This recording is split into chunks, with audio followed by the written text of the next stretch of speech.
Peter. Thank you, Mose. Maybe to clarify, there are no pushbacks from Italian or Maltese waters, into the Libyan waters, basically into the arms of the Libyan Coast Guard. Libyan Coast Guard can operate only in the territorial waters of Libya. And what they do in cooperation with us is trying to save people. Those people who embark on the dangerous journeys organized by reckless smugglers and people traffickers, endangering these people, putting them on boats which do not comply with basically any safety requirements.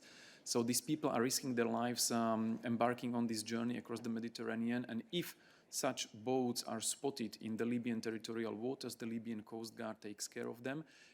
Or if there is a need for search and rescue action, the Libyan Coast Guard is sent and brings these people on the coast. This is the standard practice.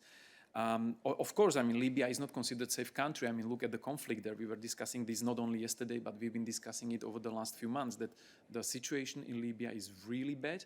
And that's why we are repeating our appeals and increasing our diplomatic efforts to try to contribute to the solution, to finding the political settlement to the crisis, trying to establish the ceasefire. And we launched Operation Irene as a concrete expression of EU's determination to contribute to the problem, namely enforcing the UN arms embargo, because the constant flow of weapons is fueling this conflict and making it possible that it continues. So we try to cut the flow of weapons or reduce the flow of weapons.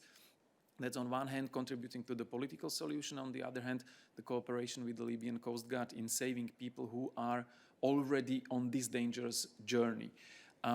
So I hope that this explains a little bit the nature of our cooperation with the Libyans. And when it comes to situation with Maltese and Italian authorities, this is maybe more for Adalbert to comment. But the bottom line is that we are concerned, of course, we care for the refugees, for the migrants, and our priority in terms of dealing with migration, specifically in the context of Libya, is to primarily save lives. Thank you, Peter. That was very clear.